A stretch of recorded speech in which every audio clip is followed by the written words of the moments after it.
Hello, welcome to my channel, Beautiful Minutia. If you are new here, my name is Tiffany.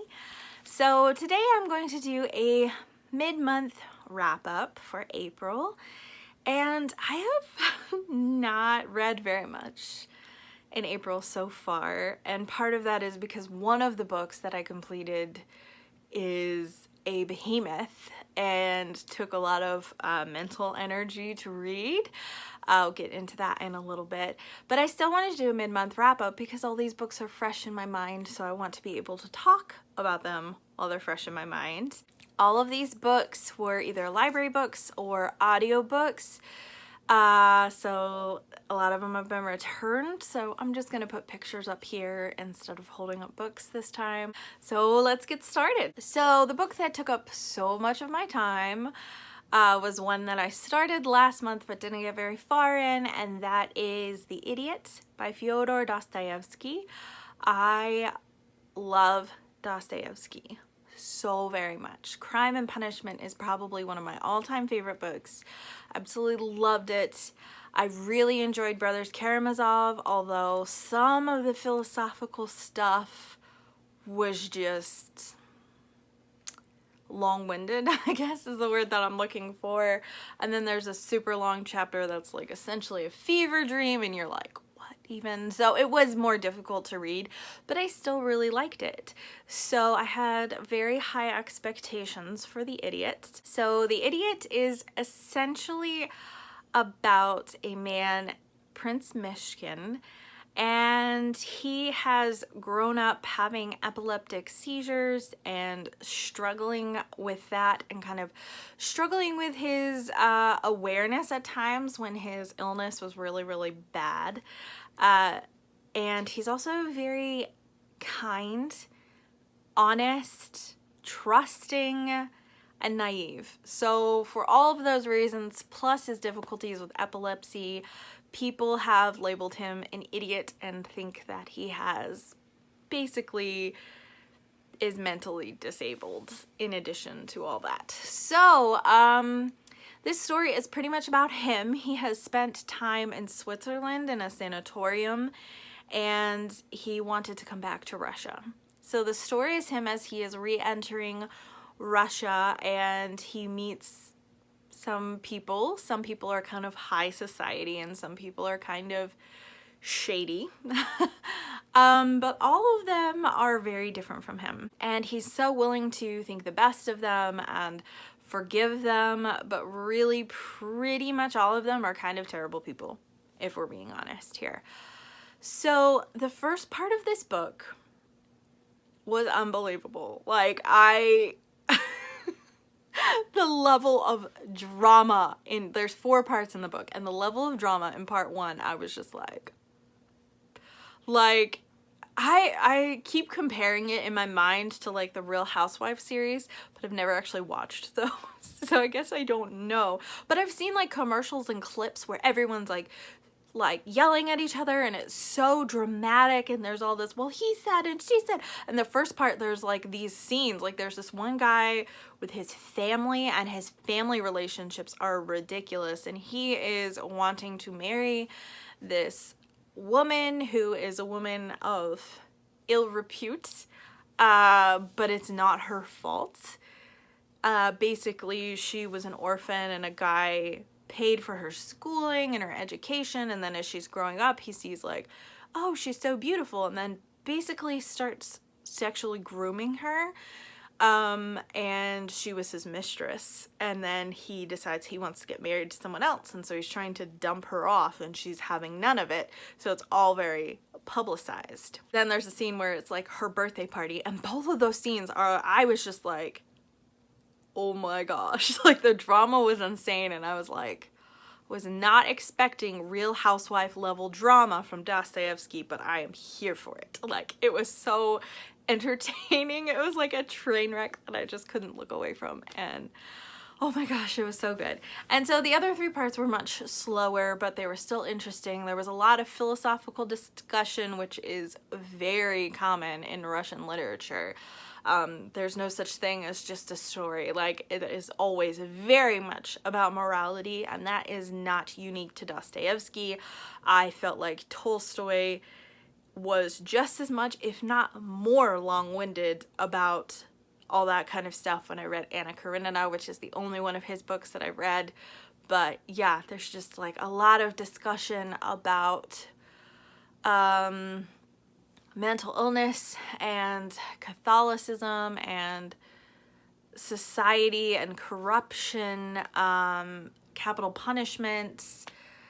There's a lot there that is going on. So there are definitely parts of the story that lag where we're following that kind of stuff, and then there's one character who is very, very ill, and he knows he's gonna die soon, and so he writes this confession, and at Prince Mishkin's like birthday celebration he decides he's gonna read it to everyone. And I don't remember how many pages it was, but it was chapters and chapters of this confession. And then at the end of it, it said he'd been talking for like over an hour and that everyone had lost interest and was making fun of him. And I was like, well, I don't think they should have been making fun of him, but yeah, I lost interest a long time too. So yeah, I have mixed feelings about it, because then the ending, like there's this big build up and then it's just, the ending just felt really lackluster to me. I felt really invested in what was happening, and I feel like Crime and Punishment has a lot of morality and things that it's exploring, but I felt like the ending of Crime and Punishment was just and beautiful. I felt that way about Crime and Punishment and Brothers Karamazov. I do not feel that way about The Idiots. The ending of it seemed more like a Thomas Hardy. Not the writing style, but just like the end of it, like nobody wins, and it's just very unhappy, and I was really just disappointed by that. I'm not adverse to reading stories that don't have a happy ending, because I love Thomas Hardy. So I'm not adverse to depressing stories, but I just didn't expect it with this one, because it wasn't that way with the other Dostoevsky books that I have read. I think all of them, there are a lot of people who don't win, and there's a lot of sadness and depression in it, but it still felt like worth reading, and there was some redemptiveness to the story. And in this book, there wasn't any.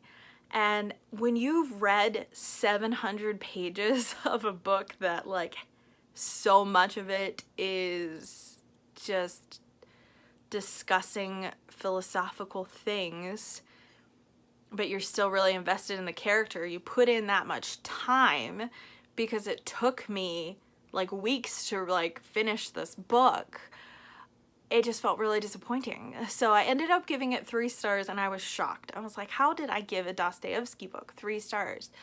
But maybe I'm missing something. I don't know. If you have read this book and you have different thoughts about it, I would love to hear your thoughts, because I don't want to give a Dostoevsky book 3 stars, because I love his writing. Like, it's really immersive for me. Like, I know that Russian literature is not easy to read, but I really love his writing style and find it far more accessible than Tolstoy. I also read a middle grade book this month, and I read Forever or A Long, Long Time.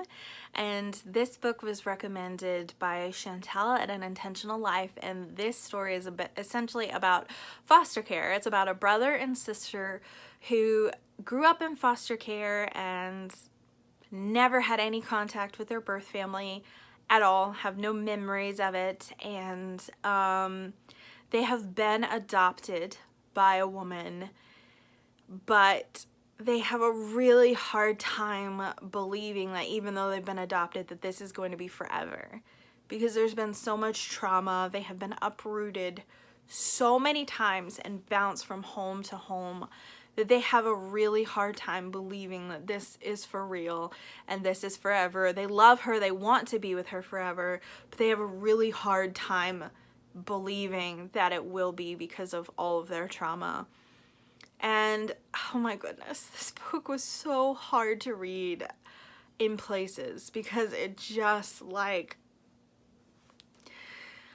it like churned my gut. Like it was heavy and heartbreaking, but it was so well done, I thought, to understand what these children had been through, and that just because they got like a happy ending doesn't mean that now everything is happy and everything is gonna be fine. Like they have different issues that they have, like the boy, he hides food, and the girl has trouble being able to speak at all when she's very stressed. And so when they feel like these triggers to their trauma, they revert back to those behaviors. And the book makes it clear that just because they have been adopted, like this is going to be a process. This is going to take a long time, and they may never fully let go of these things that they return to when they're feeling in like this state of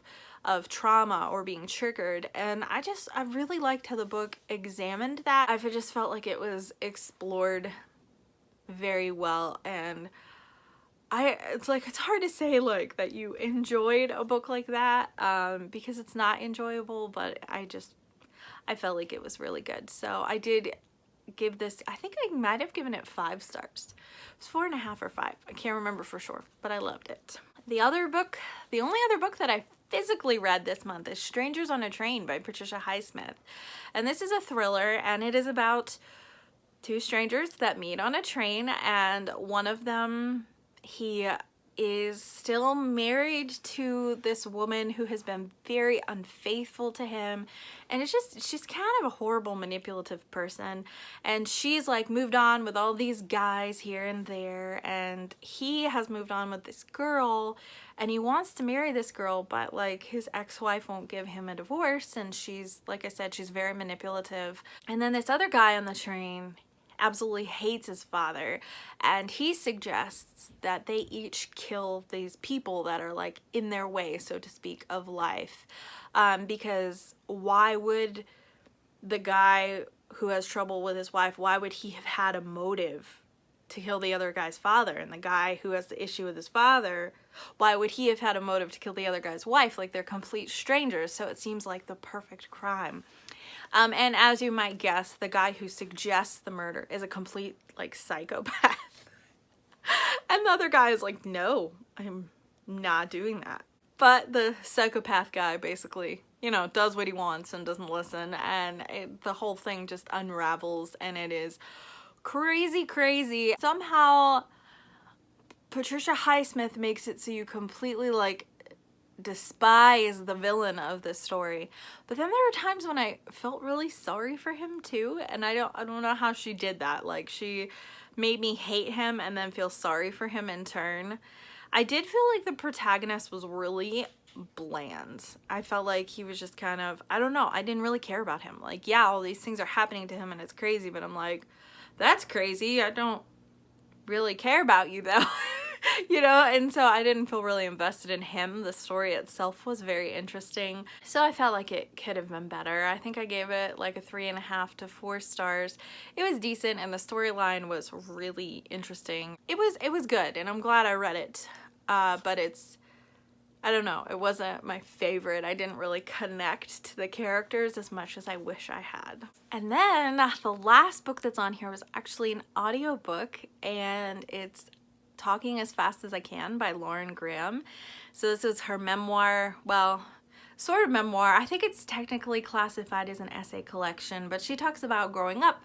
She talks about starting her acting career. She talks about parenthood. She talks about Gilmore Girls and then the Gilmore Girls reboot. And there's just a lot of things in there, and it was wonderful. I absolutely loved it. I am not usually a super big audiobook person, but I've been listening to this while I was cleaning and stuff, and she's so funny in so many places, but then she's really insightful and there's a lot of wisdom in there too. Plus, hearing her talk about Gilmore Girls was just like, it brought back such nostalgia for me because I absolutely love that show. So I really, really enjoyed this. If you read this book, I definitely would recommend the audiobook because Lauren herself narrates it. So it's like she's just talking to you, and it was just really enjoyable and fun. So yeah, in the first half of this month, I've only read 4 books, which is a huge contrast to last month, where I think at this time I had read like 13 books or something, which a bunch of them were middle grade books, but still. So right now I'm in the middle of several books. I'm in the middle of Murder in Mesopotamia by Agatha Christie. I'm in the middle of Palace of Mirrors, which is the sequel to Just Ella. And I'm also in the middle of The Cost of Discipleship by Dietrich Bonhoeffer. So I've still been reading other books, but I've only completed 4 of them. And I could have, like I said, I could have waited till the end of the month, but I like being able to talk about books in depth, and I kind of like lose some of my feelings and thoughts when I wait till the very end of the month. Things I read in the first half of the month, I'm just kind of like, oh, I don't remember details about that. So I kind of like being able to still do a mid-month wrap-up, even though it's a lot less to talk about. So I would love to hear what you have been reading so far this month. Do you have any books that were super disappointing, or maybe a book that is a new favorite this month? I would absolutely love to hear what you have been reading. As always, thank you so much for watching this video. If you liked it, please hit like, and I would also love it if you would subscribe. I will see you again next time.